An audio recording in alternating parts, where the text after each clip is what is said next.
Bom dia, pessoal.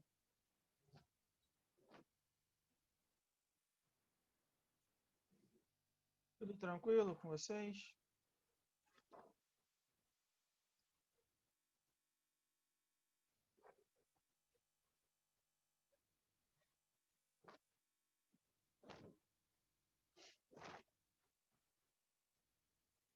Hoje é a revisão. Hoje é a revisão.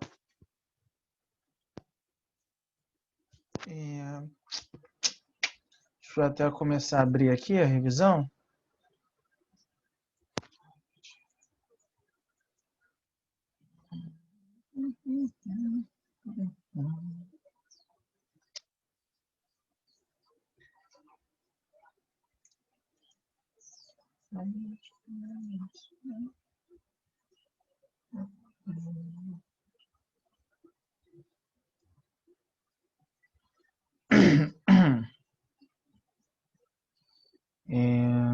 Tá. Vocês estão conseguindo ouvir direitinho?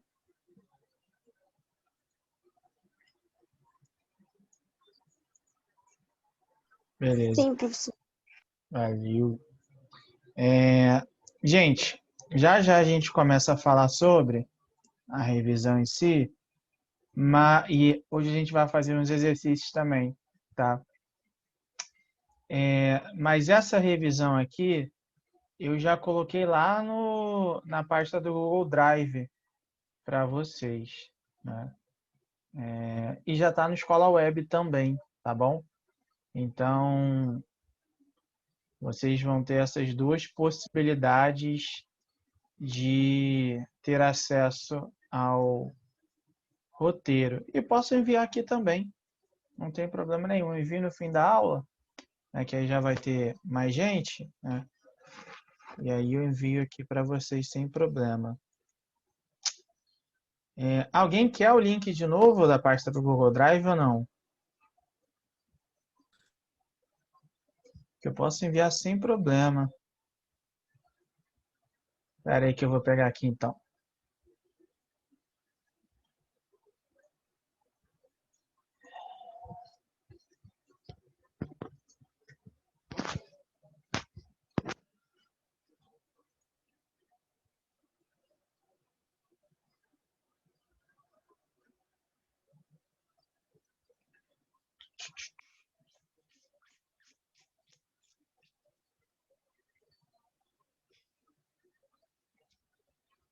Mas assim, gente, começando a falar aqui rapidinho da prova mesmo, não sei se vocês já sabem qual vai ser o esquema da prova, né?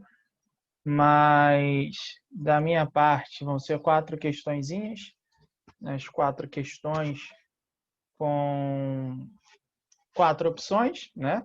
Ou seja, de A a D. Não vai fugir nada daquilo que a gente comentou, né, nas aulas. Agora eu não lembro também como são as questões, né? E aí a gente dividiu essas questões em 3 módulos. No caso, eu dividi em 3 módulos, né? Que a gente trabalhou 21, o 20, 21 e 22. Tá? Então são questões desses 3 módulos. Deixa eu pegar aqui, então. Tá aí.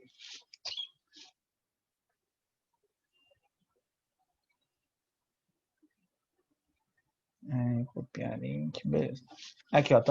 Vitor Hugo, tô mandando para todo mundo, tá? O link é esse daí da pasta. E aí vocês vão ter acesso tanto à de Sociologia direto, né, se vocês acessarem por esse link, vocês vão poder ter na de Sociologia e a de História. Deixa eu confirmar aqui, mas eu tenho certeza que eu já coloquei as coisas ontem. Vamos lá, roteiro. Ó, roteiro já está aqui. Estou conseguindo ver o de Sociologia e o de História. Vamos olhar. Também já está aqui, tá? Então, tá lá certinho, direitinho. Beleza? Somos o quê? Somos 16 aqui. Vamos esperar mais um minutinho, ver se alguém entra. Senão a gente começa.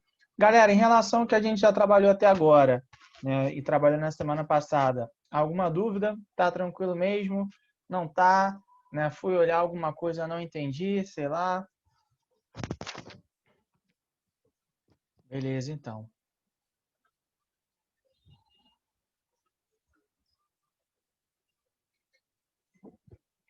Irei confiar em vocês, hein?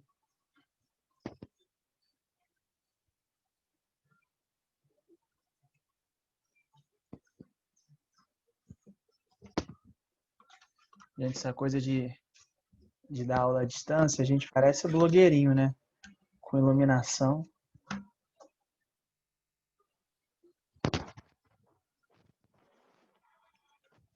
Então, se é a penúltima prova, eu acredito que possa ser. Eu não lembro agora certinho. Eu não lembro. Não lembro, não lembro. Pode ser. Não lembro. Porque já tá cansada de fazer prova?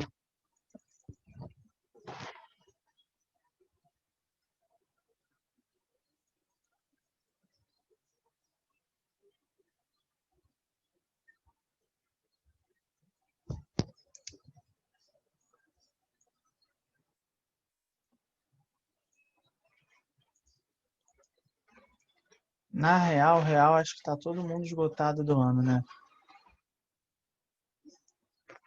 2020 foi assustador. Foi não, né? Tá sendo assustador.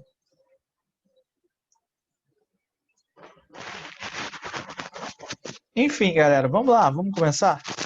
8-6 já? É... Seguinte, vocês estão vendo aí? É, é... Não, esse ano não vai. Exatamente. Esse ano, assim, geralmente Natal já é em casa, né? Eu, pelo menos, já passo Natal em casa. E né, o Ano Novo, geralmente, a gente comemora fora. Esse ano vai ser muito difícil, né, comemorar fora. E assim, mesmo comemorando em casa, né, tem a provável possibilidade de não comemorar nem com a família em si, né? Porque geralmente a família se reúne na casa de uma pessoa, né? Então, aí tem isso. Nem comemorar o acabar 2020 dá para comemorar, né? Muito, muito doido isso. É uma situação muito ruim. Mas enfim, é torcer para uma vacina, sim. A vacina eu acho que realmente é só no início do ano que vem, né? E aí nem todo mundo vai se vacinar no início do ano. Então, por exemplo, acredito que vocês, né, mais novos, não vão ser vacinados em um primeiro momento. Inclusive, acredito que vocês vão ser os últimos a serem vacinados, né, porque vocês não fazem parte do grupo de risco, né? Então, são mais jovens, essas coisas. E aí, primeiro vão ser os idosos, né? Idosos e a galera, né, que trabalha na área da saúde. Aí, provavelmente, depois vai ser professores, né? Mas, assim, é, vocês vão ser os últimos. Não, sim, com certeza. Né? Eu prefiro também que os mais velhos, os idosos, eles sejam vacinados primeiro. E lá em São Paulo, né, provavelmente a vacinação ela vai começar agora em novembro, pelo que eu estava vendo. Né? Se não me engano, novembro começa. Novembro para início de dezembro. E aí lá, os primeiros vacinados vão ser os médicos, né? A galera da área da saúde, que também é importante.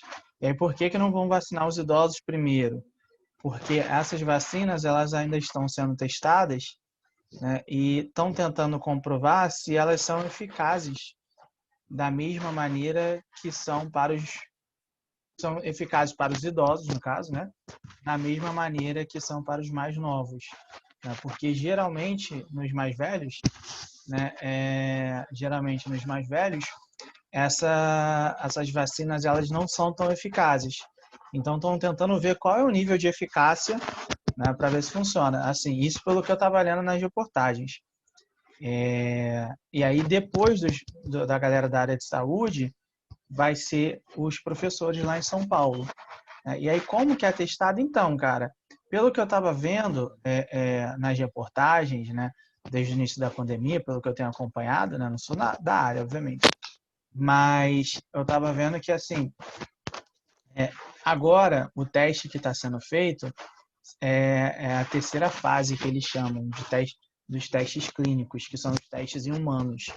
E aí você, para comprovar a eficácia desses testes, você precisa fazer, assim, se possível, em milhões de pessoas esse teste, né?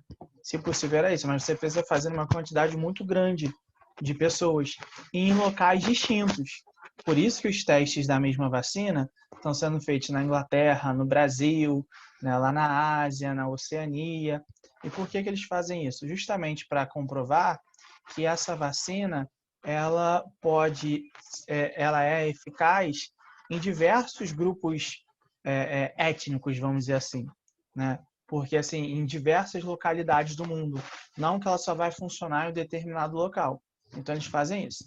E aí, pelo que eu vejo, né, pelo que eu li, esses testes eles são feitos em dois grupos, né? Como assim em dois grupos? Né? Você convoca, você chama, né, várias pessoas, e aí as pessoas são voluntárias, sendo que nem todas as pessoas elas vão receber a vacina em si, né? Tem pessoas que vão ser vacinadas, só que com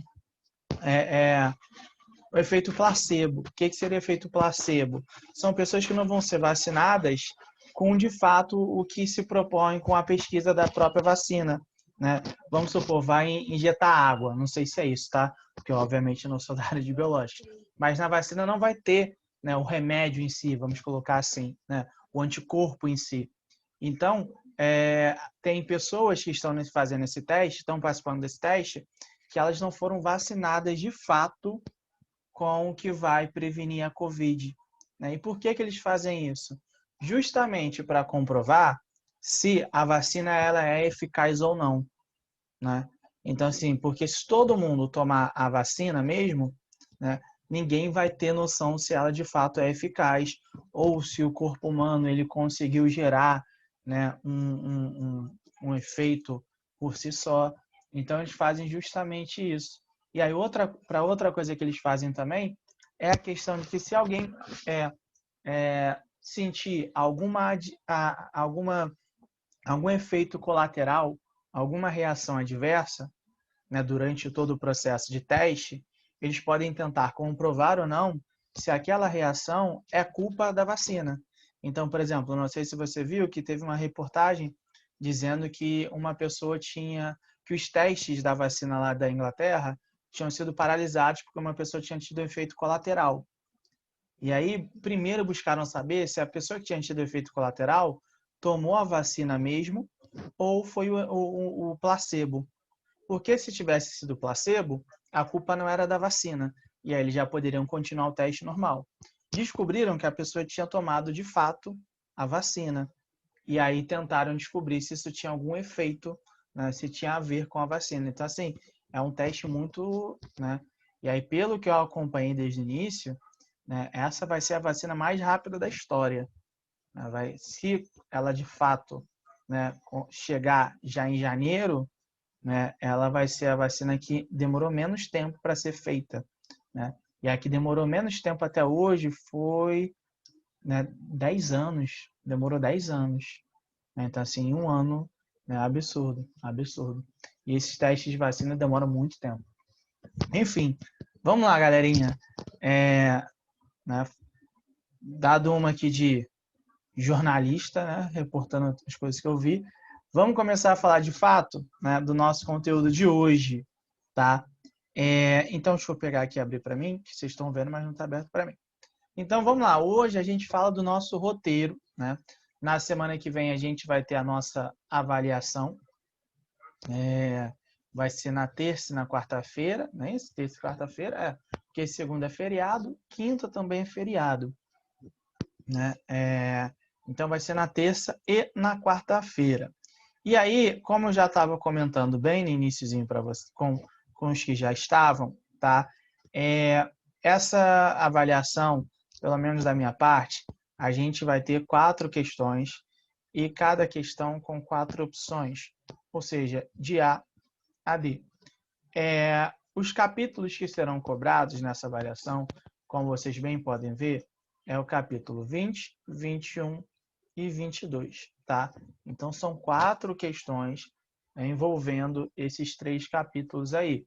Pode ser que tenha uma questão que envolva mais de um desses capítulos, enfim, né? Isso vocês vão ver na hora. Mas é o que eu sempre falo para vocês. Reparem que toda vez que eu coloco no roteiro, né, esses roteiros aqui, né, eles são mais curtinhos, né? Mas geralmente os meus roteiros, eles têm bastante tópicos, né? Então, assim, vamos supor que são 5 módulos, né? Quando a gente fazia a prova presencial, vamos supor que são 5 módulos, aí tinha quase 20 tópicos. E por que tinha quase 20 tópicos, gente? Porque, como eu sempre falo, nada na história, tá, é por acaso. Tá? Nada na história é por acaso. Nada na história acontece de uma hora para outra. Né? Explodiu alguma coisa, começou a Primeira Guerra. Não é isso. Tudo tem um contexto. Né? Então, o que a gente tem que entender sempre? Que todos esses fatos que a gente está vendo, né, sobre a Guerra Fria, de alguma forma ou outra, elas têm alguma relação, beleza? Então, assim, esse é o primeiro ponto que a gente tem que começar a pensar, que a gente tem que ter como noção, tá? Então, pelo conteúdo, dá para ajudar pela apostila também? Ou é melhor pelos os slides? Gente, o que vocês acharem melhor, tá? Pelos dois dá tranquilamente. E aí fica a cargo de vocês. A questão é que se for só estudar pelos slides, a não ser que você lembre perfeitamente do que a gente falou em cada aula, você vai precisar assistir as aulas juntos, assistir as aulas ao mesmo tempo, né, que você estiver estudando. Porque, assim, geralmente os slides, né, as imagens que eu coloco para vocês, né, elas estão com palavras mais soltas. E aí eu vou comentando, eu vou falando em cima. Né? Então, assim, o que você achar mais tranquilo, entendeu? Nenhum dos dois vai te trazer problemas, não. Mas, através do slide, da imagem que eu coloco para vocês, vocês vão ter que acompanhar a aula enquanto estudam, entendeu? Na apostila, provavelmente você vai lá, aí você pega a Guerra Fria, Guerra da Coreia e Macartismo. Aí você vai lá e vai buscar compreender o que foi o macartismo e quais as suas consequências. Aí você vai direto na parte de macartismo, aí você vai ver o que é macartismo, e aí vai anotar lá, o macartismo é isso, isso, isso, isso, isso. E aí, se eu não me engano, no slide de macartismo, ainda tem até uma explicação mais clara, se eu não me engano. Né? E aí, se tiver, você pode usar essa explicação também. Beleza? Então, não tem problema nenhum, não. O que você achar mais tranquilo para você, né, dá de boa. Tá? Os dois são tranquilos de fazer. Tá? Então, aproveitando essa deixa, vamos lá, então é o seguinte. O primeiro capítulo, tá, é o capítulo 20, e aí ele trabalha com Guerra Fria, Guerra da Coreia e macartismo. O que vocês vão ter que saber em relação a esse, né, em relação a esse capítulo? Compreender o que foi o macartismo e quais são suas consequências. Compreender o processo de divisão das Coreias, o que foi a Guerra da Coreia, as características e consequências. Então, vamos lá. Nesse aqui, sobre o capítulo 20. Tá? Só um instante. Deixa eu botar aqui para vocês.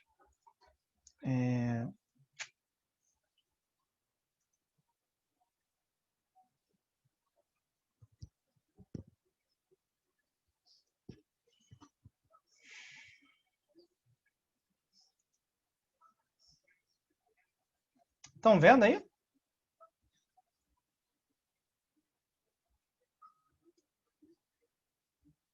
Ou não? Beleza. Então, vamos lá, olha só. Então, esse aqui foi o que a gente trabalhou na nossa aula, tá? Vamos botar logo aqui na parte do macartismo.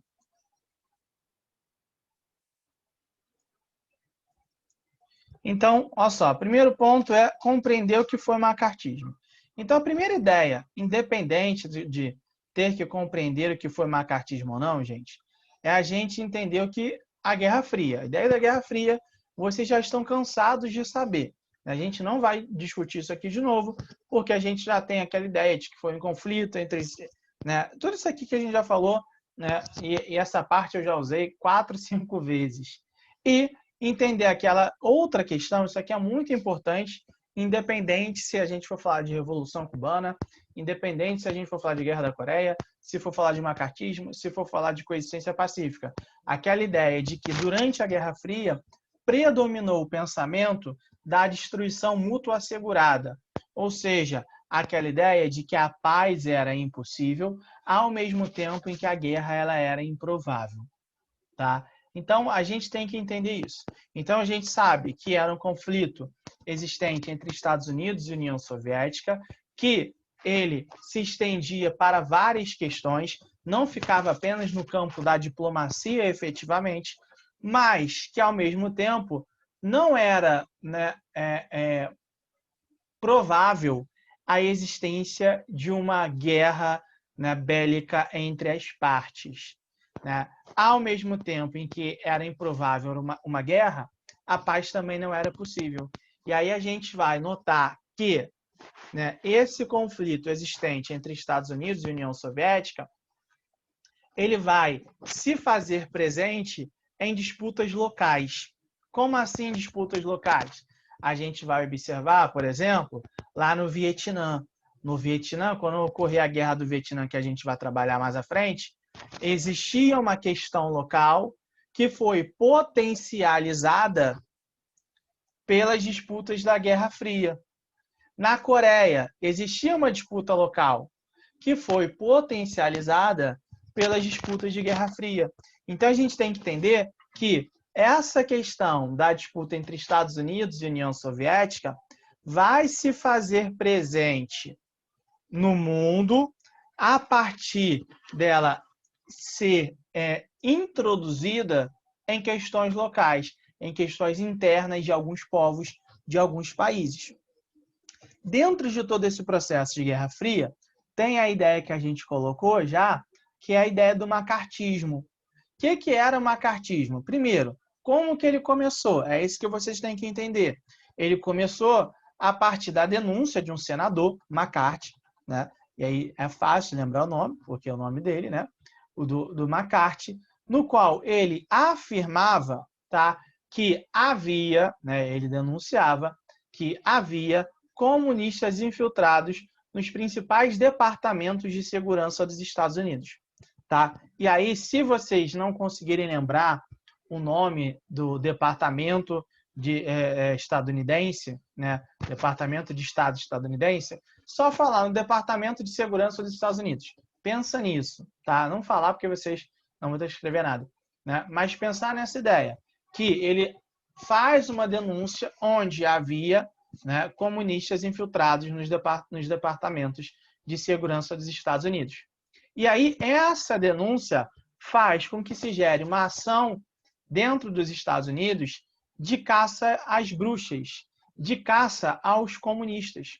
Então, o que é que a gente vai entender? A gente vai entender que o macartismo é um movimento de perseguição e combate à subversão comunista, responsável pela degradação moral e o comprometimento da segurança nacional estadunidense.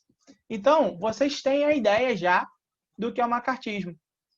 Como vocês podem resumir isso, então? Então, vocês vão resumir que o macartismo foi um movimento organizado pelos Estados Unidos, tá? No qual eles buscavam perseguir, reprimir os que eram considerados comunistas, porque eles entendiam que eles ofereciam um risco à segurança nacional. Foi tranquilo resumir assim ou não? Acha que ainda ficou complicado? Então, Daniel, a CIA ela foi criada dentro de um processo de Guerra Fria normal, né? Como uma agência de espionagem, né? E aí já vem desde o início essa disputa. Essa questão da espionagem ela vai ficar mais forte, tá? No período da Guerra Fria efetiva, no período do macartismo efetivamente, tá? Mas essa questão da espionagem, ela já vem desde o início, beleza? Então, o que vocês têm que pensar aqui, tá? Então, essa questão de existir de fato comunismo infiltrado no país, passa uma ideia, assim, vamos lá. Existia comunismo, existia comunista. Isso é um fato, tá? Com certeza existia comunistas. Se existia comunistas ou não dentro do Departamento de Segurança dos Estados Unidos, não tem como a gente saber. Provavelmente existia, tá? O que não significa, né? E aí isso é importante a gente deixar claro também, que mesmo em uma época de Guerra Fria, esses comunistas, eles de fato estariam trabalhando para a União Soviética. Não significa isso, tá? E aí, qual é o grande problema? O grande problema é que quando os Estados Unidos começam a fazer isso, naquele contexto ali, ele estava nada mais, nada menos que criminalizando quem era comunista. Então ele estava proibindo, né? Ele estava acabando com a liberdade dentro dos Estados Unidos. Por quê? As pessoas têm a liberdade ideológica. Então, assim, os Estados Unidos defendia, né, e se defende, né, e coloca-se, no caso, como grande defensor das liberdades.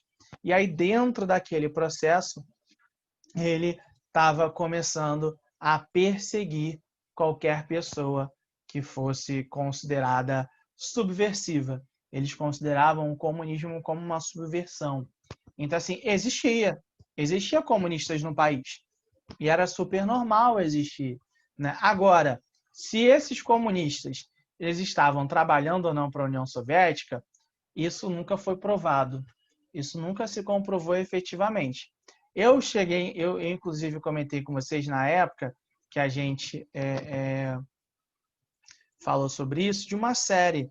Né? Quem tiver com tempo e quem gostar de assistir a série, assista, que é uma série bem legalzinha. Né? É uma série, obviamente, que tem uma visão dos Estados Unidos em relação à Guerra Fria. Se eu não me engano, ela era da Fox. E eu acho que quem tem a Fox Premium pode assistir tranquilo. Acho que ainda tem lá. Né? Então, o que a gente observa é que em nenhum momento conseguiu se descobrir efetivamente se tinha alguém trabalhando ou não. Tanto que o macartismo, mais à frente, vai entrar em crise. Tem um filme do Jim Carrey, Cine Majestic, né, que é muito bom, esse filme. Né? Não é humor, como geralmente as pessoas imaginam. Né? O Jim Carrey tem vários filmes que não são filmes de humor, né, de comédia, e os filmes que não são de comédia são sensacionais, né? São coisas maravilhosas, filmes maravilhosos. E aí esse filme Cine Majestic conta justamente esse período do macartismo nos Estados Unidos. Porque o personagem do Jim Carrey, que eu não lembro agora o nome do personagem, ele herda um cinema. E aí nessa época do macartismo, né, se cria isso daqui, ó, o Comitê de Ações Anti-Americanas. Esse Comitê de Ações Anti-Americanas era um comitê investigativo. Era um comitê investigativo. Ou seja, o governo chamava diversas pessoas que eram consideradas ou que poderiam ser consideradas subversivas, comunistas, e aí começava a investigar essas pessoas. E aí, nessa época, eu lembro que eu comentei com vocês, que o governo começou a convocar diversos artistas. Convocou artista pra caramba, muito artista mesmo, porque sempre associavam nos Estados Unidos os artistas ao comunismo. Associavam demais isso. Tanto que teve a questão do Charlie Chaplin. Eu comentei isso com vocês também. O Charlie Chaplin, ele seria convidado para o Comitê de Ações Anti-Americanas, mas eles recuaram, não convidaram, porque ficaram com medo do Charlie Chaplin ironizar em um dos seus filmes a atitude do governo dos Estados Unidos. Então teve, não lembro se foi, se não me engano, em 52, o Charlie Chaplin viajou para fora dos Estados Unidos. Ele não era estadunidense, né? Até onde se sabe, ele é inglês, se não me engano. Ele viajou para fora dos Estados Unidos. E aí, quando ele estava voltando, ele foi proibido pelo governo estadunidense de voltar, porque associavam ele muito com o comunismo. E assim, ele nunca tinha falado na vida dele que ele era comunista, mas ele tinha amigos que eram comunistas. Na realidade, como eu tinha comentado com você já, não sabem nem o nome do Charlie Chaplin, o nome real dele. Acreditavam que era Israel alguma coisa, não lembro o sobrenome, obviamente, mas não sabiam a data de nascimento dele, não sabiam aonde ele nasceu. Então, assim, o Charlie Chaplin era uma incógnita para o governo dos Estados Unidos. Então, existia muito isso. E aí, o Daniel está perguntando que ficou com dúvida na lei McCarran-Nixon. Vamos lá, o que é a lei McCarran-Nixon? Tá? Era a lei que possibilitava, tá, a demissão de comunistas que estavam trabalhando em órgãos de segurança, tá? Então, se tivesse um comunista e ele fosse, né, pego em um órgão de segurança, trabalhando em órgão de segurança, ele poderia ser demitido, tá? Ele poderia ser retirado do serviço em órgão de segurança. E também possibilitava a expulsão de estrangeiros comunistas dos Estados Unidos, tá? Então, era uma lei que, de fato, mostrava a perseguição do governo estadunidense aos comunistas. Beleza? Então, o que a gente tem que entender é o seguinte, que o macartismo é isso, e aí ele tem como consequência um acirramento das disputas entre os Estados Unidos e a União Soviética. É um momento de caça às bruxas mesmo, no qual os ânimos entre os dois lados eles vão ficar cada vez mais aflorados, tá? Vão se intensificar cada vez mais. Então, a primeira ideia é em relação a isso. Tranquilo? Agora, além do macartismo, eu coloquei nesse primeiro ponto sobre a Guerra da Coreia. Tá? E aí, o que a gente tem que lembrar, o que a gente tem que entender em relação à Guerra da Coreia, gente? Vamos lá. Quando a gente fala em Coreia efetivamente, eu lembro que a gente tinha comentado que na maior parte do tempo o território coreano ele foi alvo de divisão, né? Perdão. Ele foi um alvo, né, de interesse do Japão. Então, desde antes da Segunda Guerra, a Coreia ela era ocupada pelos japoneses. No entanto, assim que acaba a Segunda Guerra e vem a Conferência de Potsdam, a gente nota que o Japão ele vai ser retirado, ele vai se retirar da Coreia. E aí, quando se retira da Coreia, a gente vai notar que vai ocorrer um processo de fragmentação. Esse processo de fragmentação da Coreia vai ser feito no paralelo 38, como a gente já tinha comentado na aula. E aí, acima do paralelo 38, a gente coloca que estava a Coreia do Norte, que naquele primeiro momento era liderado pelo Kim Il-sung, que é o avô do Kim Jong-un, né? E abaixo estava a Coreia do Sul, que era liderada pelo Syngman-rhee, tá? E aí, o que a gente vai notar? A Coreia do Sul, ela era mais próxima, ela era de uma orientação capitalista, né? Então, ela era mais próxima a esse ideal. Já o Norte era mais próximo ao ideal socialista, né? Então, um pouquinho mais ligado à União Soviética. O que a gente vai notar, então? Que as divergências existentes dentro da Coreia, elas vão ser potencializadas por conta da questão da Guerra Fria. E aí, dentro dessas disputas existentes lá, em 47 vai ocorrer a intervenção da ONU, ou seja, se divide a Coreia no paralelo 38, sendo que em 1947 a ONU vem e divide efetivamente a Coreia. A divisão da Coreia vai ficar em República Popular Democrática da Coreia, e aí Coreia do Norte, como a gente conhece, e a República da Coreia, Coreia do Sul, tá? Só que qual é o grande ponto? tanto Coreia do Norte quanto Coreia do Sul queriam fazer com que se tornasse uma única Coreia novamente. Só que fazer com que se tornasse uma única Coreia baseada no seu ideal. Ou seja, o Norte queria implementar o seu ideal no Sul e o Sul queria implementar o seu ideal no Norte. E aí o que a gente vai ver? Que dentro dessas disputas, dentro desse interesse, a Coreia do Norte, através da figura do Kim Il-sung, tá? Ele vai avançar sobre o paralelo 38. Então, ele vai ultrapassar o paralelo 38 e aí vai em direção à Coreia do Sul. Vai tomar a capital da Coreia do Sul, tá? Que é Seul. Quando toma a capital da Coreia do Sul, se inicia a Guerra da Coreia, que vai de 1950 até 1953. Beleza? Se iniciou a Guerra da Coreia, o que os Estados Unidos vai lá e vai fazer? Vai, né, defender a Coreia do Sul. Vai defender a Coreia do Sul. E aí vai mandar, né, a defesa através do general MacArthur. Né? O general MacArthur ele vai conseguir retomar a Coreia do Sul. Então, os Estados Unidos conseguem tomar a Coreia do Sul novamente. E aí, o que ele vai lá e vai fazer? Vai avançar em direção à Coreia do Norte. E vai tomar a capital da Coreia do Norte, Pyongyang. Tá? E aí, toma a capital. Sendo que havia um interesse, tá? Havia um interesse, pelo menos da parte do general MacArthur, tá? De também invadir a China. E aí isso poderia gerar um problema maior ainda. Então, assim, a gente nota que a guerra ela não vai avançar além disso.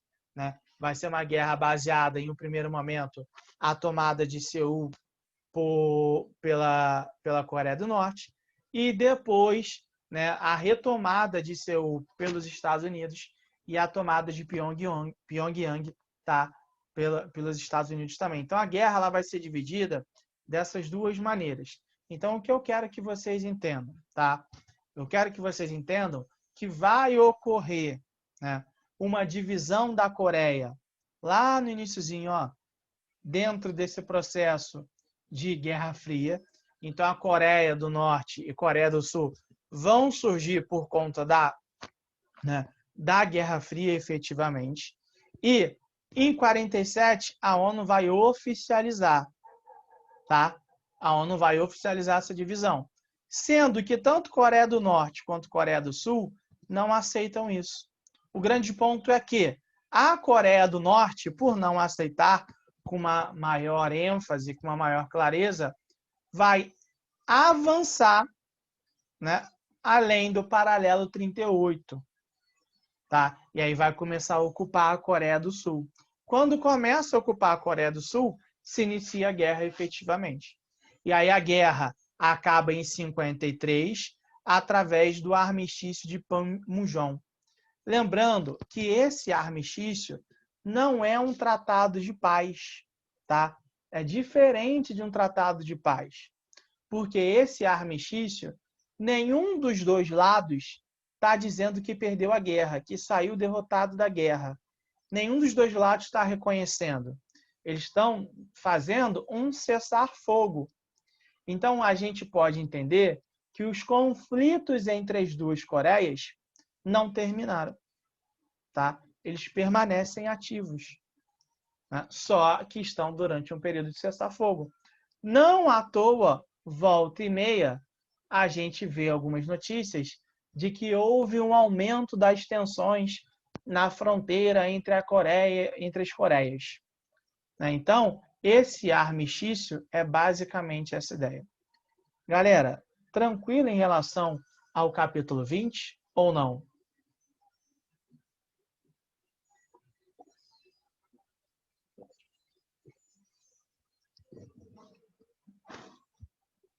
Beleza, então. Tá? Não tem mistério. Né? Se vocês seguirem baseados nessa ideia que eu estou falando, Pô, tá super de boa, tá super tranquilo mesmo, tá? É isso. Vamos aqui para o outro. Aí é o seguinte, ó, Guerra Fria, coexistência pacífica, compreender o conceito de coexistência pacífica, a ideia, né? Mas assim, vamos pensar dessa maneira. Entender o que foi o processo de desestalinização da União Soviética e quais foram as suas consequências. Vamos lá rapidinho então aqui. Isso aqui é coexistência pacífica? É. Vamos lá, então, coexistência pacífica.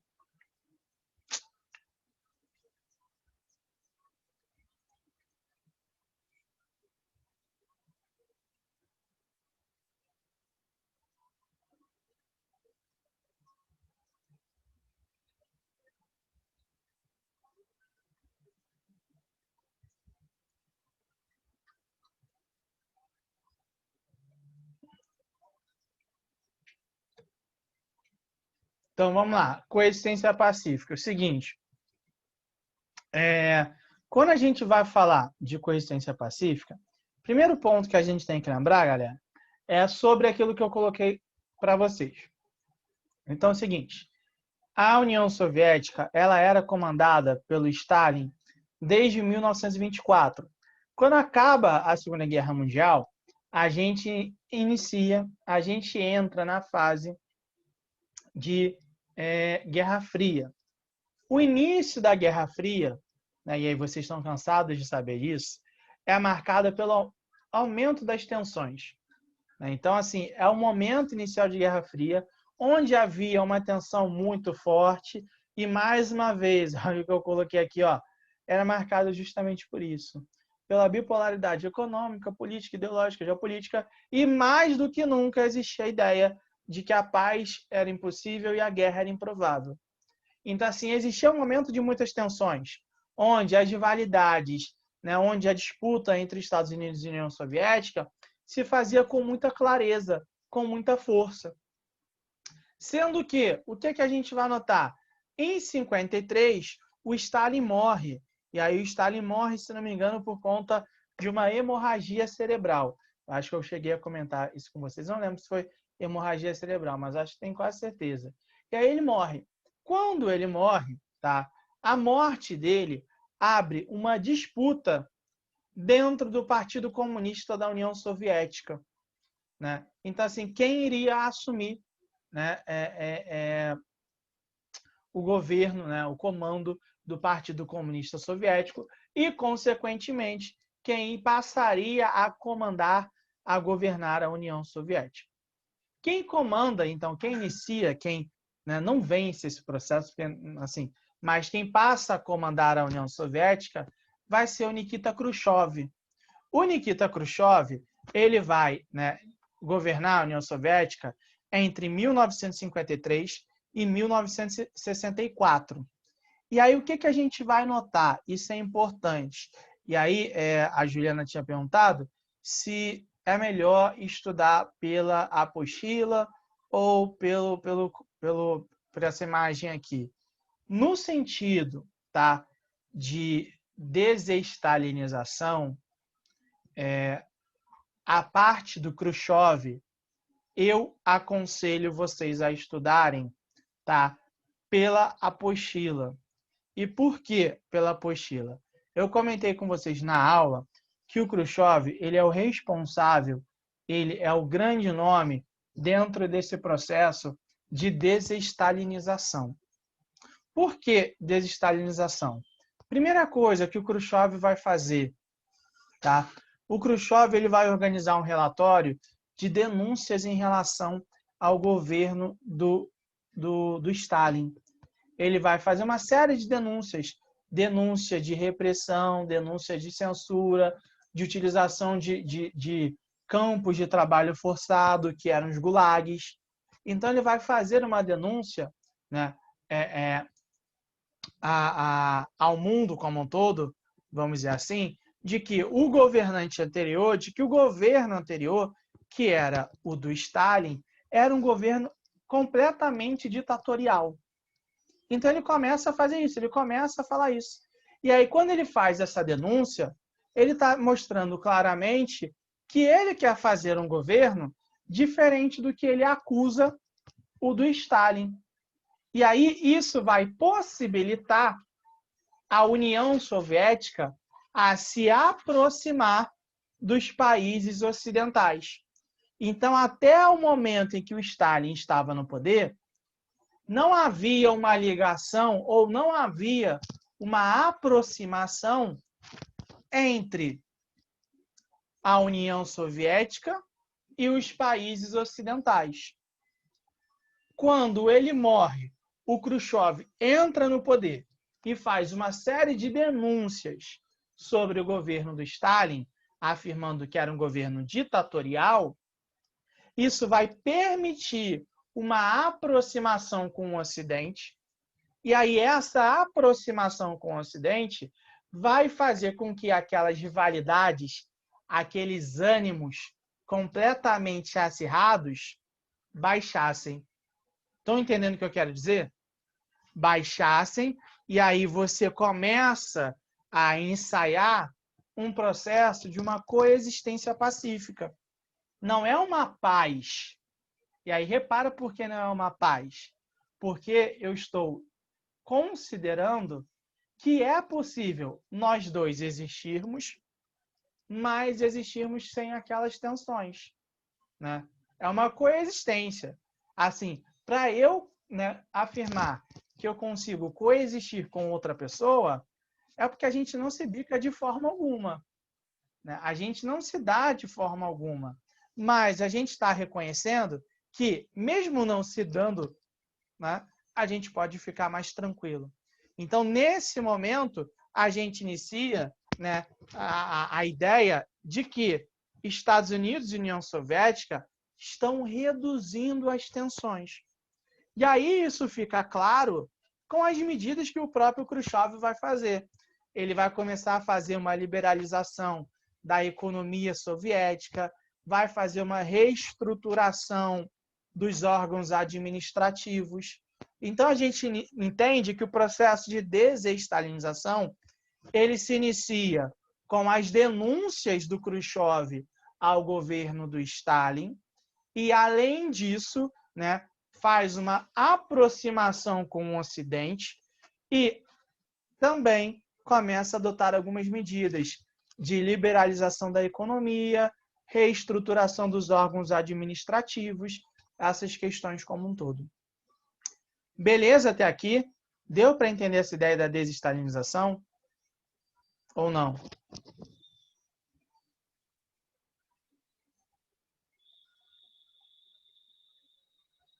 Deu? Então, assim, é essa ideia, tá?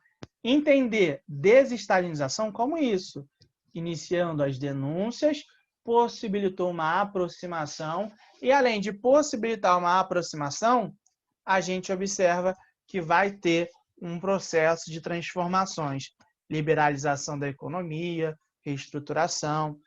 Nenhuma dúvida até agora, né, gente? Não é nenhuma dúvida mesmo, né? Enfim, é essa ideia, tá? E aí, essa aproximação, essa diminuição das tensões faz com que se entre na fase da coexistência pacífica, ou seja, no qual as tensões elas estão mais leves, elas estão bem reduzidas em relação ao momento anterior. Sendo que, mais tarde, né, a partir de 64, vai ocorrer lá, né, a questão do Brezhnev, né, o Brezhnev vai entrar e vai acabar com tudo que o Khrushchev fez. Mas o grande ponto que eu quero que vocês entendam é em relação à prova, é mais nisso daqui, ó. A morte do Stalin e o que o Khrushchev vai fazer. Porque o Khrushchev ele é o grande nome do processo de desestalinização. Tá? O Brezhnev ele vai anular as medidas do Khrushchev e aí vai tentar retomar o modelo mais aos moldes do stalinismo. Tá? Então, basicamente, essa ideia e a ideia da coexistência pacífica, galera, muito, muito, muito suave, né? Não tem erro isso daí também, tá? Então, basicamente, este ponto. E aí vamos voltar aqui para o roteiro. Último ponto. Guerra Fria, Revolução Cubana, né? E aí vem e fala o seguinte, ó, compreender o processo de independência de Cuba e a relação com os Estados Unidos. Compreender a emenda Platt e as suas implicações. Compreender o que foi a Revolução Cubana e as suas consequências. Então, vamos partir aqui, mais uma vez. Primeiro, deixa eu ver qual é, onde está aqui.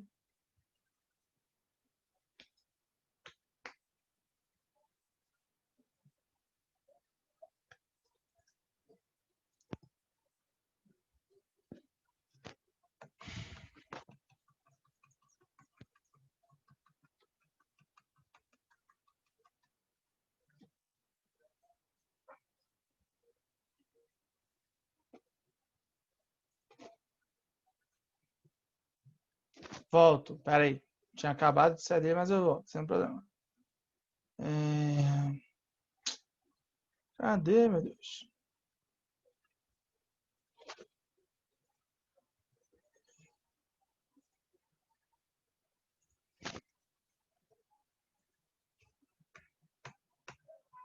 Aqui?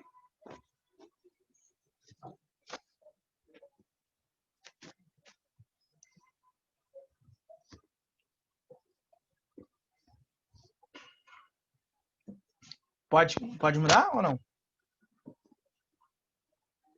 Foi não o slide?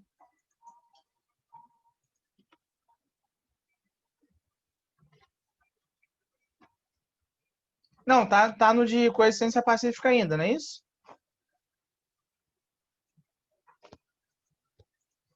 Ah, então, é isso mesmo.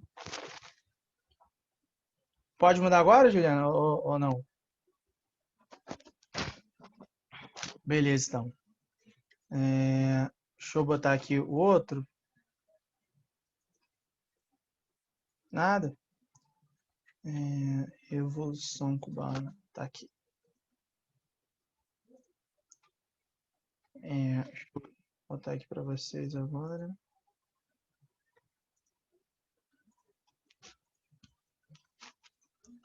Então, só, vamos aqui de Revolução Cubana. Então, vamos lá, olha só. Primeiro ponto que eu coloquei ali no roteiro para vocês é sobre a questão da relação com os Estados Unidos. E aí, o que a gente tem que lembrar, então? Eu lembro que eu coloquei na aula, eu lembro que eu falei na aula com vocês que desde por volta de 1818, tá, Cuba começou a se aproximar em larga escala dos Estados Unidos. Então, desde 1818, houve uma aproximação muito forte. E por que houve essa aproximação muito forte? Porque os Estados Unidos começou e se tornou um grande comprador dos produtos agrícolas cubanos, tá? Então, algodão, tabaco, essas coisas como um todo. E aí isso é importante porque essa relação comercial entre Cuba e Estados Unidos faz com que se gere, tá, o fim do exclusivo colonial.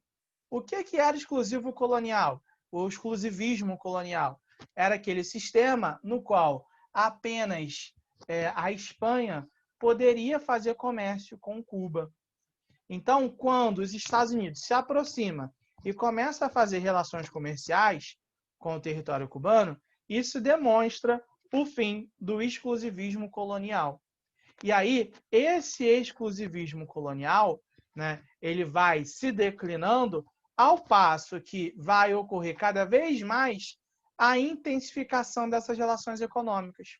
E por que os Estados Unidos estava tão interessado em Cuba? Porque a ilha, né, Cuba é uma região estratégica para os Estados Unidos conseguirem controlar, naquele momento ali, a região do Caribe. Então, os Estados Unidos tinham muito interesse em controlar economicamente a região do Caribe. E entendia que Cuba era essa região estratégica, era a região central para eles fazerem isso. Porque, na época, os Estados Unidos estava fazendo, né, ou estava dentro do seu processo dentro da sua ideologia, né, da política do Big Chic, da doutrina Monroe. Lembra o que era a doutrina Monroe? De América para os americanos. E aí, se necessário, eles retirariam o domínio dos europeus, eles retirariam a força dos europeus através do grande porrete, a política do Big Chic. Né? Então, se eles não saíssem por bem, eles sairiam na base do grande porrete. Eles sairiam através de uma guerra. Então, essa era a ideia que os Estados Unidos tinham, de controlar economicamente aquela região. E aí, o que a gente vai notar, então? Tá? Em 1898, vai ocorrer uma guerra entre Espanha e Estados Unidos, e aí os Estados Unidos ganham essa guerra, e ao mesmo tempo que ganha a guerra, ajuda Cuba a se tornar independente. Sendo que ajuda Cuba a se tornar independente, e junto dessa ajuda, entre muitas aspas, né, vamos dizer assim, eles fazem com que Cuba assinasse a Emenda Platt, de 1898. O que a Emenda Platt dizia, gente? Vamos lá. A Emenda Platt permitia que os Estados Unidos interferisse, tá? Tanto política quanto militarmente em Cuba, sempre que houvesse necessidade. Então Cuba está sofrendo um ataque. E aí quem é que vai defender? Os Estados Unidos. Quem vai atuar politicamente? Os Estados Unidos. Então essa é a justificativa que eles utilizaram para fazer com que a Emenda Platt ela fosse aceita com maior clareza. A grande ideia era que, assim, eles sabiam que Cuba não seria atacada, assim, né? Não tinha por que você ficar atacando Cuba, essas coisas. Então, assim, eles eles criam a Emenda Platt para garantir que eles teriam um controle sobre a economia cubana, né? Então, assim, se tivesse um governante que não fosse do interesse dos Estados Unidos, eles poderiam criar toda uma história dizendo que aquele governante ele era autoritário, que ele era um ditador, e para salvar o povo cubano, eles iam utilizar da Emenda Platt, que poderia interferir lá. Então, era mais ou menos essa ideia. Os Estados Unidos não estavam querendo bem de Cuba, mas estavam querendo explorar Cuba como um todo. E aí, ao longo do tempo, né, os governos que passaram por Cuba sempre atenderam os interesses dos Estados Unidos. E aí, em 29, ocorreu a crise, né? Cuba, obviamente, foi impactada pela crise de 29. E aí, nesse contexto, a gente vai observar que, por volta dos anos 40, chega ao poder em Cuba nada mais, nada menos que Fulgêncio Batista. Fulgêncio Batista ele faz um primeiro governo que explora os cubanos, depois ele sai, né? Quando acaba o mandato dele, ele sai, vai para os Estados Unidos, como eu tinha comentado com vocês na aula, e volta no início dos anos 50. No início dos anos 50, ele dá um golpe no presidente cubano e, além de dar um golpe no presidente cubano, ele inicia uma ditadura. Essa ditadura vai ser uma ditadura que vai dar plenos benefícios aos Estados Unidos. Os Estados Unidos, que já explorava Cuba, passa a explorar mais ainda. E aí é nesse contexto que começa a surgir um movimento de resistência ao governo do Fulgêncio Batista, como a gente já tinha comentado. Esse movimento de resistência vai se dar através de intelectuais, né? E aí vem a figura dos irmãos Castro, por exemplo, né? Os irmãos Castro, em um primeiro momento, vão tentar tomar um quartel, não dá certo, que é o quartel de Moncada, não dá certo, e aí eles depois são presos, e depois que são libertados, eles saem de Cuba e vão para o México. No México, eles conhecem o Che Guevara, que vinha fazendo uma viagem por toda a América para entender o cenário social da América. E aí organiza um movimento para retirarem o Fulgêncio Batista do poder, né? Então passa a organizar esse movimento. E aí a gente começa a ver sobre a Revolução Cubana. O que eu quero que vocês entendam? Que a Revolução Cubana, ela acontece em 1959, tá? Então eu quero que vocês entendam isso. Acontece em 1959, através das figuras do Che Guevara e dos irmãos Castro. O objetivo desse movimento era a retirada do ditador Fulgêncio Batista do poder, tá?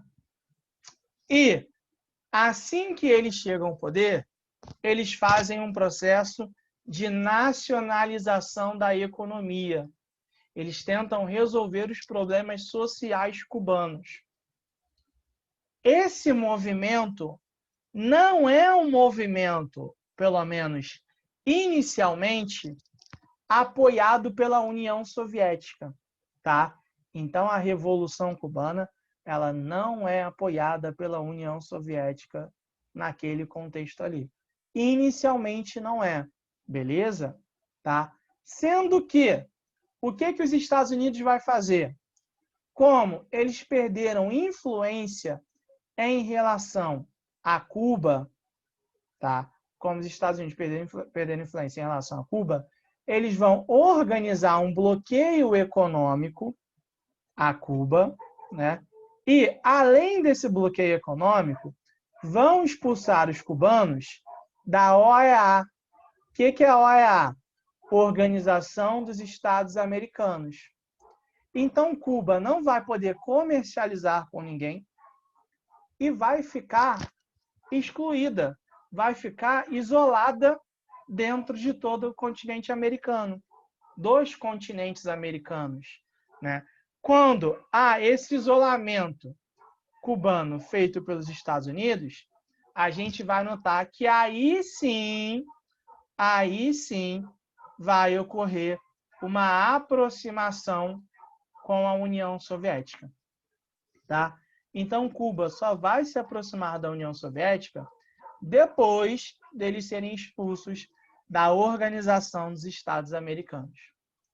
E aí, um grande evento que decorre dessa aproximação de Cuba com a União Soviética é a crise dos mísseis de 1962, quando a União Soviética instala alguns mísseis em Cuba e aí os Estados Unidos começam a também instalar mísseis em direção ao território cubano, né? E aí durante, né, de 13 a 16 dias, não lembro agora certinho, foi o momento das tensões existentes entre os dois lados, Estados Unidos e União Soviética, no qual o mundo de fato achou que poderia acabar. Beleza, então, essa ideia? É isso que eu quero que vocês lembrem, que a Revolução Cubana de 59 tinha como objetivo acabar com o governo do Fulgêncio Batista, acabar com a exploração que os Estados Unidos faziam em relação a Cuba por conta da emenda Platt de 1898, né? Sendo que os Estados Unidos não aceitam muito bem isso, organiza um bloqueio econômico, expulsa Cuba da OEA, e aí por conta disso ela se aproxima da União Soviética, e isso gera a crise dos mísseis de 1962. Tá? Então, o primeiro ponto é isso que eu quero que vocês lembrem. Segundo ponto é o seguinte, né? Que eu quero que vocês pensem em relação às relações diplomáticas entre Estados Unidos e Cuba. Por quê? Até o governo do Obama, tá? Vamos lembrar isso, tá, gente? Até o governo do Obama, não havia uma relação de proximidade entre Estados Unidos e Cuba. Quando o Obama assume o poder, a gente começa a notar que há o início de negociações entre os dois lados, na qual eles vão diminuir as tensões e vão começar a especular o fim de parte do bloqueio econômico. Então, no governo Obama, tá? A gente vai notar que há um início de negociações, há um início de uma aproximação entre as partes. E aí a gente nota que começa a se negociar, inclusive, o fim de parte do bloqueio econômico. Só que o governo Obama vai acabar por volta de 2016, e aí no lugar dele assume quem está até hoje, o Donald Trump. O Donald Trump, ele tem uma postura mais agressiva com Cuba. Ele volta para uma postura agressiva. E aí o que a gente vai observar? A gente observa que aquelas negociações, elas param e os Estados Unidos voltam a reafirmar o bloqueio econômico a Cuba. Tranquilo essa ideia, galera? Tranquilo tudo que eu comentei aqui até agora? Ou não?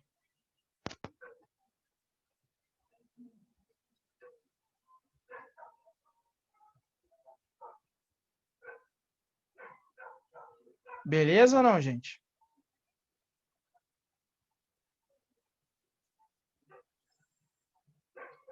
Alguma dúvida do que a gente falou? Alguma dúvida que vocês acham que pode ter em relação a alguma coisa? Ou não? Então, é o seguinte, para a nossa avaliação, nossa V4, é isso, tá? Eu tenho aqui uma lista de exercícios. Deixa eu tirar aqui rapidinho.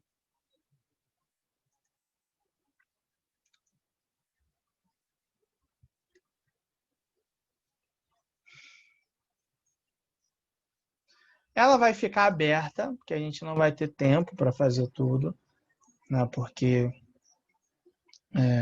são bastante exercícios e são 13 exercícios, né?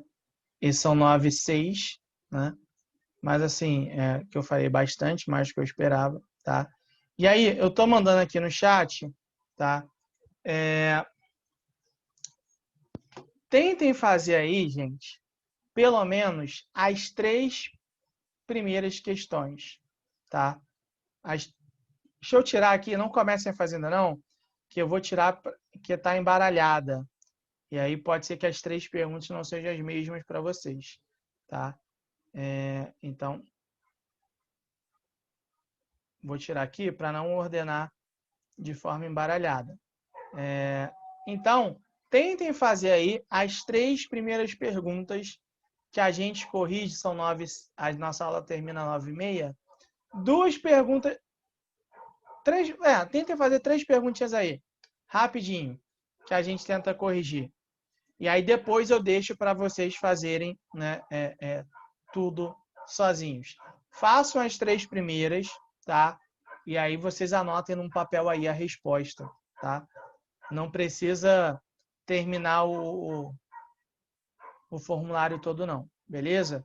Enquanto vocês fazem essas 3 perguntas aí, que eu mandei para todo mundo, eu só vou desligar aqui a minha câmera e o meu microfone, que eu vou pegar uma água para mim, beleza? Tentem fazer aí.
Não, não vou corrigir tudo hoje, não.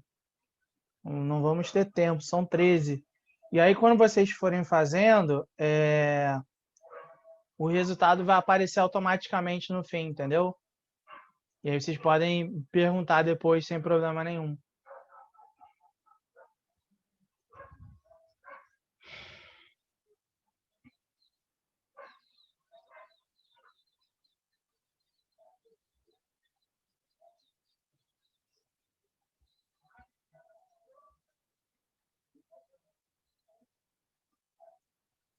Tem, quando vocês acabam de marcar tudo e enviam, aparece para vocês quais foram as que vocês acertaram e quais vocês erraram.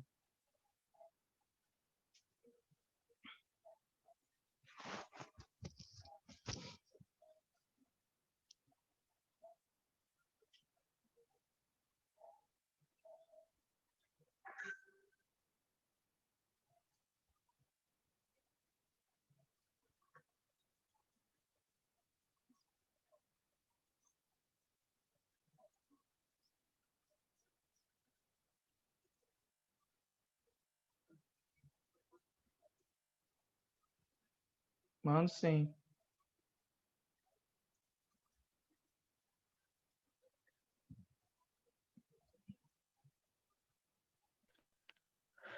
Bom dia, Lucas. Bom dia, Gustavo. Tudo bom? Então, eu não tenho. Ah, tá. Tá com o slide? Mando sim, André. Deixa eu copiar aqui o link de novo.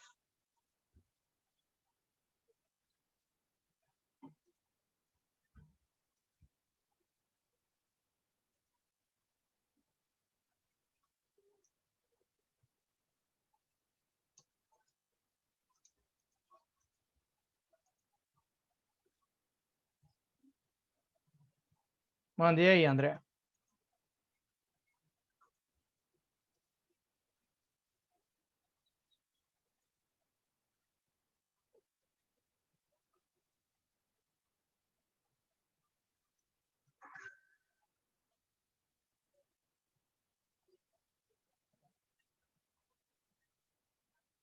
Eita, mandei formas 2 vezes. Foi mal. Achei que tinha copiado aqui, não foi.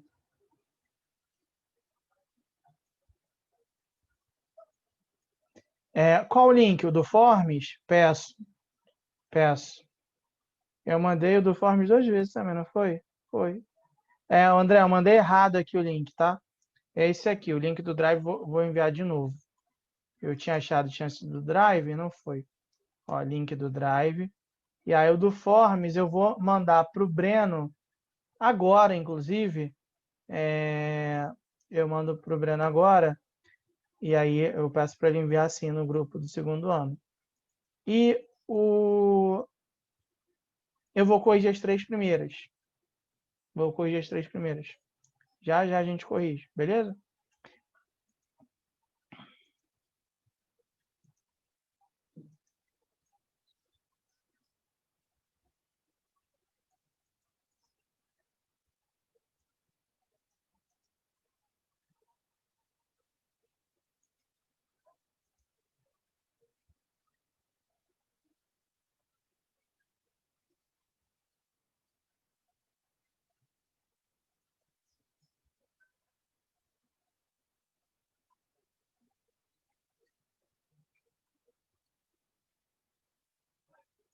Podemos corrigir, gente, falando isso ou não? Então vamos lá. Deixa eu colocar aqui.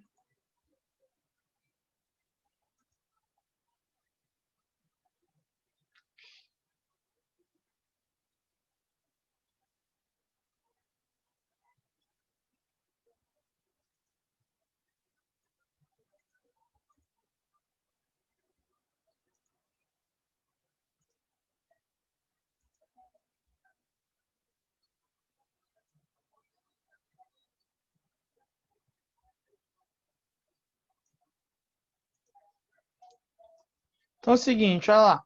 Primeira pergunta, ela fala aqui, ó.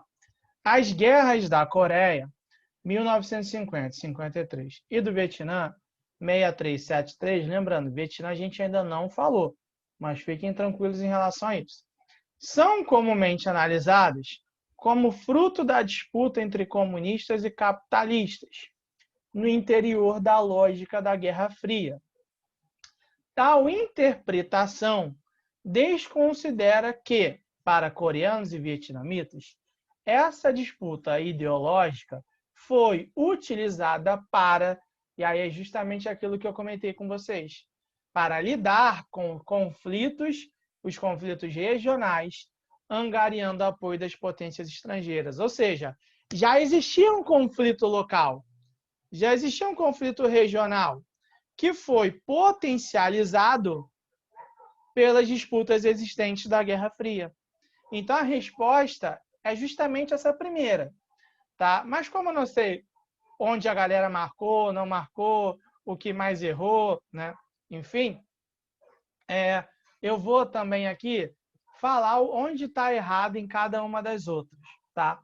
Na segunda, está ali, ó, justificar a divisão de seus estados, considerando as diferenças étnicas entre as suas populações. Não, porque tanto a Guerra da Coreia quanto a do Vietnã, que a gente vai ver, existia um projeto de unificação dos territórios, sendo que essa unificação era baseada no ideal de cada um deles.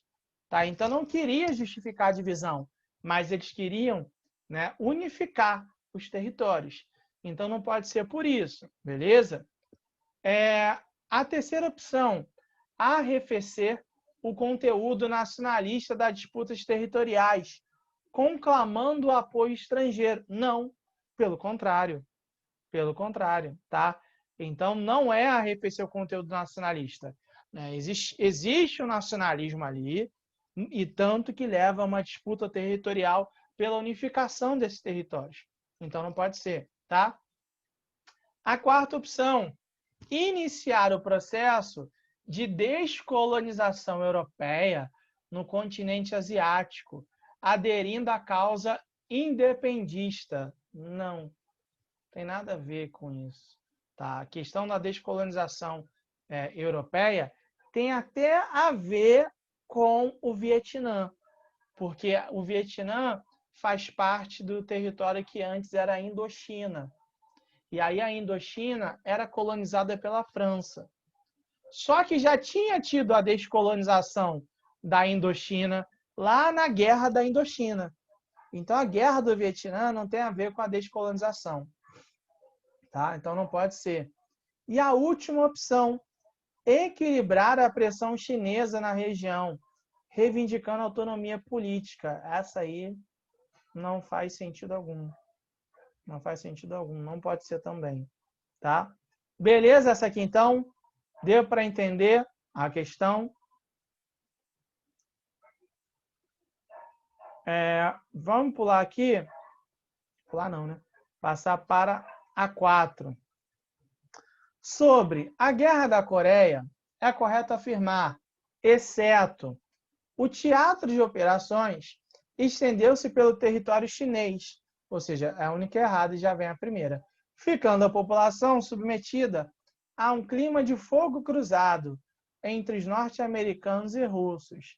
Lembra que eu comentei com vocês que a guerra se inicia com a Coreia do Norte, né, invadindo o espaço da Coreia do Sul, há a entrada dos Estados Unidos, eles conseguem retomar a Coreia do Sul, tomam a Coreia do Norte e havia um projeto do MacArthur, general, em invadir a China, mas não entra, né, nesse contexto, e muito menos tem Rússia e Estados Unidos trocando tiro. Né? Isso é totalmente errada. Então, a opção aí já há. Não vou nem ler o resto, porque o resto está certo. Né? Essa aí está pedindo a errada. Tá? Então, é basicamente essa ideia. A 3, né, também é sobre a Coreia. Tá? E aí, essa aqui era fácil. Porque eu estou falando de Guerra Fria, a gente só falou de Guerra da Coreia, então essa aqui só podia ser Guerra da Coreia. Né? Não tinha mistério algum. Tá? Então, era Guerra da Coreia e ponto final. E não vai cair assim na prova, né? Não adianta, né? Que aí é muito fácil.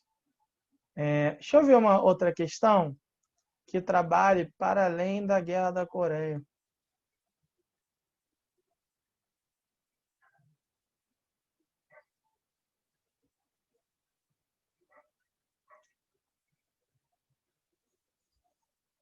Eu botei 2 questões igual da Guerra da Coreia? Botei. Agora que eu vi. Ah, não. Eu vi Crimeia ali. Então, os exercícios de revisão é para te dar um suporte. Você precisa saber o que é a coexistência pacífica, né? Então, assim, você precisa ter os conceitos na sua cabeça, o que aconteceu efetivamente. Só pela revisão não vai dar. Só pelo exercício de revisão não vai dar.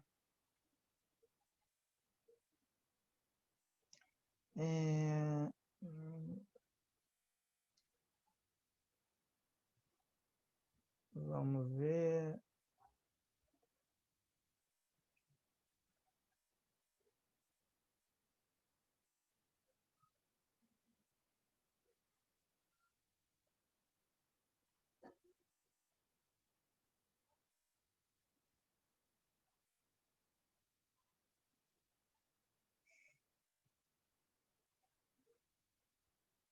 Aqui, vamos nesse aqui.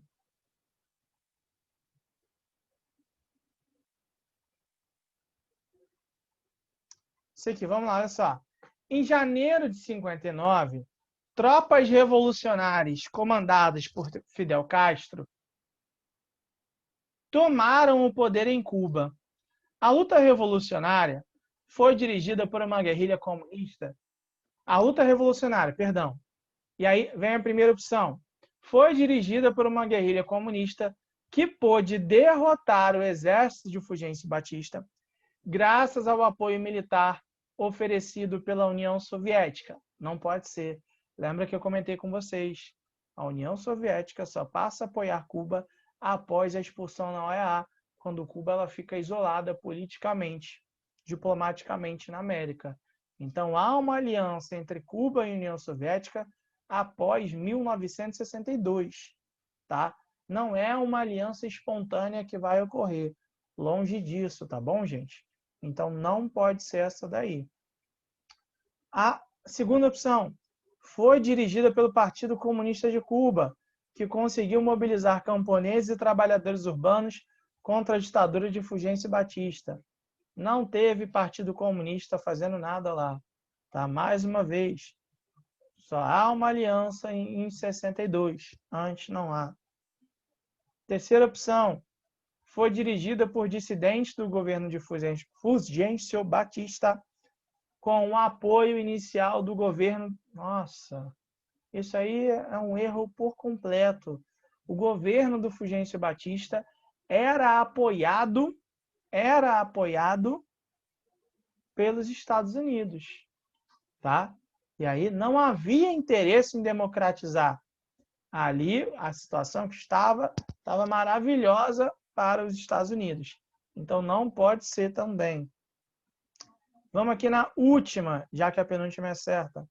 Foi dirigida por um movimento camponês espontâneo, que gradativamente foi controlado pelos comunistas liderados por Fidel. Não, assim, mais uma vez, galera, não foi movimento camponês, foi um movimento liderado desde seu início por Fidel Castro, por intelectuais, por trabalhadores urbanos, por trabalhadores rurais.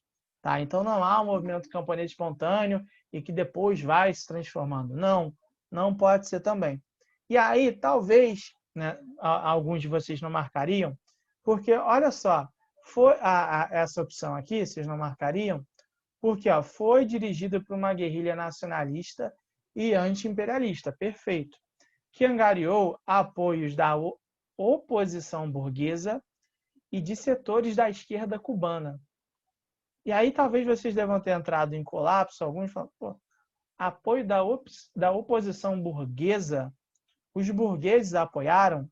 Sim. E por que a gente pode pensar dessa maneira? Porque a burguesia cubana era uma burguesia que ela não enriquecia, que ela não lucrava. E por que ela não enriquecia e não lucrava? porque quem enriquecia com a economia cubana eram os Estados Unidos. Então, né, a burguesia, né, cubana, ela era contrária também ao governo do Fulgêncio Batista. E aí o que a gente vai notar, então? Que dentro desse processo de Revolução Cubana, a gente vai notar que vai ter uma aliança entre as partes, pelo menos nesse contexto inicial. Tranquilo, galera? Deu para entender essa aqui ou não?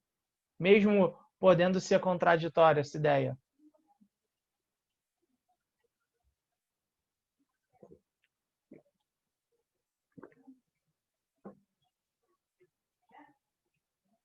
Tá? Então é isso. E aí, por fim, vamos olhar aqui uma última aqui.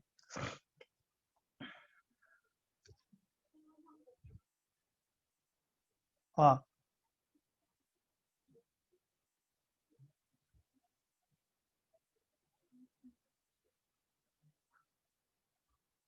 Então vamos lá, olha aqui, ó. Ao final da Segunda Guerra, a derrota das forças do eixo, Alemanha, Japão e Itália, e o enfraquecimento econômico, militar e político das potências europeias levaram o mundo a um período de grandes transformações geopolíticas, organizadas especialmente pelos Estados Unidos da América e pela então União Soviética. Esse processo de reorganização estendeu-se até o final dos anos 1980. Durante esse período, o mundo passou por vários momentos de tensão, colocando as forças armadas desses dois países em alerta máximo com a iminência de uma guerra nuclear. No âmbito da geopolítica mundial, é correto afirmar que, durante a chamada Guerra Fria, um dos momentos mais tensos entre Estados Unidos e União Soviética foi a Guerra da Coreia? Não, não pode ser, porque não houve, né, uma disputa direta entre eles. Né? Ficou mais no campo das disputas indiretas. A gente comentou isso, então não pode ser. E aí aqui está o erro também, ó, onde a porção norte foi apoiada pelos Estados Unidos. Não, a porção norte era apoiada pela União Soviética, era o inverso. Tá? Então não pode ser. A instalação pela União Soviética de mísseis balísticos de longo alcance nos países membros da OTAN. Isso aqui nada a ver. A Guerra do Vietnã, onde a porção sul, apoiada pelos Estados Unidos, invadiu a porção norte, apoiada pela União Soviética, ocasionando a divisão do território vietnamita. Já existia essa divisão e também não foi assim que funcionou. Tá? Então não pode ser também. A D, equivalente a D, a instalação pelos Estados Unidos de mísseis balísticos nos países membros do Pacto de Varsóvia, localizados no leste europeu. Também não. E a última opção, que é a correta, que a gente falou, que foi um dos momentos de maior atenção, a instalação secreta pela União Soviética de mísseis balísticos em Cuba, país localizado no continente americano que se orientou para o socialismo. Essa aí é a nossa resposta correta. Beleza, galera? Então, é isso, né? Vai estar tranquilo, não tem problema algum, tá? Vai estar super de boa. Não tem muito que se estressar, achar que vai ser fora do comum. São 4 questões que vão estar relacionadas com isso que a gente comentou aqui hoje. Tá? Então, estudou, né, pela revisão, né, pelos exercícios de revisão, pelo que eu coloquei ali no roteiro para vocês olharem, é suave, vocês fazem com os 2 pés nas costas. Tranquilo? E por fim, galera, só vou pedir para vocês colocarem o nome de vocês aí no chat. Nome e sobrenome só.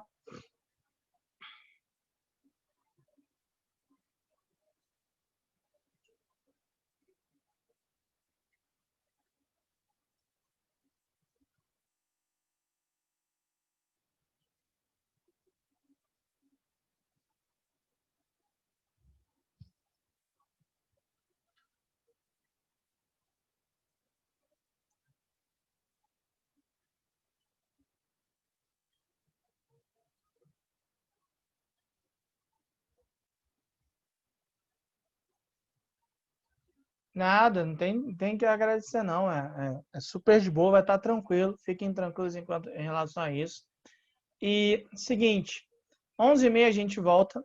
11h30 a gente faz a revisão de Sociologia. e a gente vai precisar conversar um pouquinho sobre a questão das notas em sociologia. Beleza? Então, pessoal, é isso, né? A gente se vê às 11h30, né? Um bom descanso, um bom intervalinho para vocês e até já, tá? Tchau, tchau, pessoal. Beijos e abraços.